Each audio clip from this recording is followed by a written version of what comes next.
I just got cut off. I had a phone call. So I'm gonna just redo part of this video I had been talking about. So I changed my pink sweater. I've got things to do now. Nice, cozy pink sweater when I gotta bring my son out to work in the cold. But now I have things to do, so I'm changing. Okay, so things to talk about. There's a lot to talk about. So I want to talk about my grandparents today, my maternal grandmother, the Cates. A lot of people know who the Cates are. And my grandmother's maiden name was Opry. So my grandmother was brought up in Pennacook on River Road, and I absolutely adored my grandmother as a kid. Absolutely loved her as a little girl should, right? Um, so she had 10 kids. And what I want to talk about is a lot of people will say, oh, if you fight all the time, you should have a divorce or you should have your marriage annulled because it's not good for the kids. When I was growing up, um, there was a lot going on that I did not know, a lot of chaos. My mother was very busy with my grandmother and her own extended family. So she didn't always have a lot of time, in a sense, to mother me because my grandmother was the one who, had a lot going on. So my grandparents had their marriage annulled by the time I was, I think, 12ish. I remember going over to my Uncle Mark's, and there was something in the background going on about my grandfather not living with them or something. And um, there were definitely issues, definitely. But do we believe that a divorce is the best thing? Usually not. Usually, in most cases, no. So, I mean, my husband has just decided to leave. There's nothing I can do. Okay, there's nothing I can do. It's not biblical. He knows this. When you heal from trauma, as I did, I've been healing even more. I got to process more just this week. That emotional baggage just starts to go away. It just goes away. And that gives you more strength and energy to deal with other stuff you need to deal with. So, fighting is normal in a marriage. I really think it is. I think that there is a purpose to fighting. There is a reason that people are trying to have a fight sometimes. Sometimes it's for fun, right? Sometimes it's let me cause some kind of reaction here so that we can fight and make up, right? Sometimes it's to bring the better of a person out.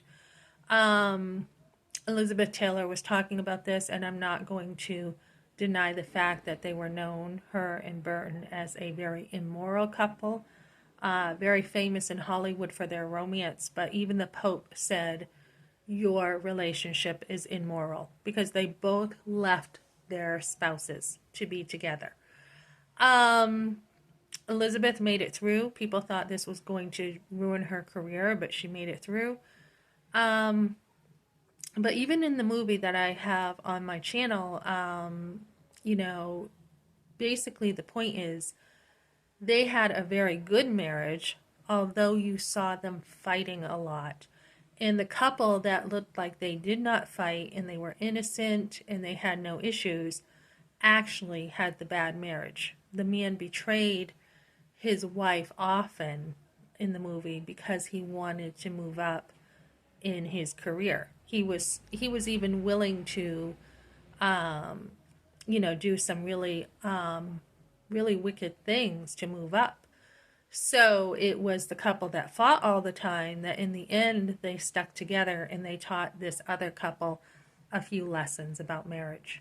Um, so when we hear you're better off to divorce or have an annulment, it's usually not true.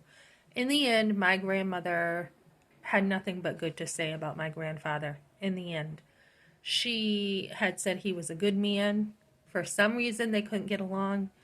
Um, she knew, they had 10 kids, okay? So there was a lot there. It was hard to get through. I think it was hard to work it through. They had their grandkids young, a bunch of grandkids. They had dirt poverty. They had a lot of crises in their marriage. Same with, mine with the finances. There was a lot going on. She had said to me before that my grandfather was someone who didn't like to work. Now, he had worked 3 jobs. I mean, he had worked, everybody knew my grandfather. He was a Kate. He worked at, gas pumps, fixing gas pumps. He, worked long days.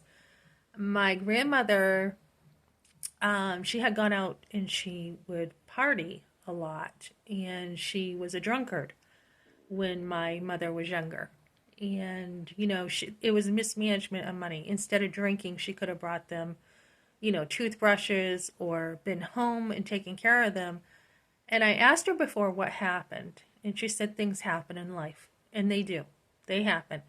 But she had felt like she needed my grandfather's attention, which every woman does. She needs her man close. And she couldn't, he had to work so much that she felt like she needed to take care of herself and go out and drink. So that's what she did. Unfortunately, because it was done in a way that was pretty neglectful, it wasn't just your normal self care. My mother ended up in an orphanage. A lot of people have felt bad for my mom when I was growing up that she ended up in an orphanage. The nuns were really strict, but that was my mother's side. She had her side. And then my grandmother had her side, and her side was she felt like after being brought up on a farm with nothing, and her father, gave everything, every dime to the Catholic Church, when she was in the projects with her kids, she felt like it was a lot. She said they had running water. My mother did have, although it was only like 3 pairs of pants, she did have clothes. She had a roof over her head. There were issues. I think the hardest part for my extended family was not so much the poverty as it was the way things were done. And, this is how we can rise above things. So for me, when I was home with my kids, my grandmother's like, "What's a pretty girl like you doing in a place like this?"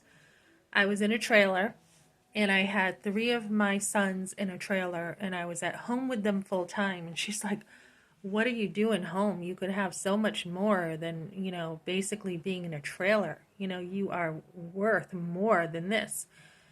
And I certainly was. I mean, I had already, gone to hairdressing school. I had, taken classes in court reporting. Um, Everything in my upbringing was to be a career woman. But once I had my firstborn son, I wanted to stay home with him. And I absolutely loved, being a mother. So I chose to be a mother. And I chose that at a very high cost of sacrificing career and everything to be home with my kids and to homeschool them. And I just knew in the end it would be worth it, and it has been. And I knew I would rather be dirt poor than to not have children, and to have a career with a lot of money and never to have kids. So, I saw a lot in that family, and I think it wasn't so much about money as it was about the the the the injustices done. I mean, my mother had to put up with a drunkard mother. A lot of things were hidden because if people knew that you became, you came from the projects, or you you came from that home over there, or it wasn't clean, it wasn't spotless. People talked. People in the day talked a lot. They knew each other, they knew where they came from. You were treated like dirt if you didn't come from a good family. So there were a lot of things that could have been different. So when we talk about families in poverty, it's not so much the money, because when I had my kids, we had very little income, but the way things were done with me staying home, there were meals on the table, there was a lot of relationship, there was a lot of fun. It's the way that you do things. So, my Uncle Bill would talk about kicking the can in the road. And even though they had a rough childhood, he had good memories. So a lot of people will say, well, if you fight all the time, you're better off not to be married. And I don't buy that. I don't think it's true. I think it's an easy cop out. When my grandmother came over later on, when my kids were older, she had met a French guy and he waited on her hand and foot. She said she was happy, but she still had a deep love for my grandfather that nobody could replace. I mean, I think the surface stuff was nice. He would wait on her hand and foot, and she had more in some ways, but it didn't take the place of my grandfather. So I think we need to be really careful about this. When I went to hairdressing school, when I was first married, my husband chased me. My first year of marriage was not what I thought it would be. And I had a lot of the girls in the hairdressing school say, oh, you ought to divorce him. You ought to divorce him. He's a jerk, without really knowing, what was going on. And you can't listen to other people. Other people have good intentions, but they really can't tell you what you should do. And my husband just wants to leave, and there's nothing you can do when someone just wants to leave. There's nothing. I mean, what can you do? But for the most part, fighting is not, there's lots of reasons to fight. There's a lot of reasons to, fight, make up. There's reasons to, fight to try to get the best of each other brought out, to solve things. A lot of fighting is to solve things. So, unless you have major stuff, like even with my grandmother as a drunkard and, they had no money and 10 kids, I still feel they would have been better off together. And they still did see each other. She had his Social Security, and, they had 10 kids. So of course they're still going to be in each other's lives. And, I think in the end it hurt the kids more to have an annulment than it did the fighting. So that's my take on marriage. I think, when the marriage is annulled, which is something that's not even that biblical, it's a Catholic thing. But my grandmother was told, an annulment was okay from the priest. She was in the hospital or something, and he told her it was okay. So there's just so much that comes into this, that it's hard to, over the years I've tried to sort out with my grandparents, like what happened as the kids were trying to sort things out too, and be like, our dad worked hard. He worked at gas stations. Why did you go out? My mother would question her and say, why didn't you buy me a toothbrush? And there's so many different dynamics that go into a big family, and it's hard to really say, who was to blame.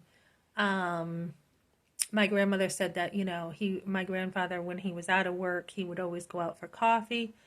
And I did see my grandfather with another woman growing up. A lot of people didn't care for her, but she was at odds with my grandmother all the time, of course. So, there was a lot of drama. It was kind of like a soap opera. It really was. And you want to be able to have, for the most part, the right living. That's what you want. It's not so much about the money. Money comes and goes, but it's the right living and getting the right beliefs. So again, just in that marriage, if you fight all the time, which isn't true, usually people have their time that they get back, they make up, and they have a time of closeness, and then there may be some more fighting, but there's usually a closeness. And so for the most part, yeah, marriage is, even if you're fighting a lot, you should stay together. And I just think it's a worldly view that's crept in that says, oh, you're better off to be divorced than to fight. Okay, thanks for joining me, guys.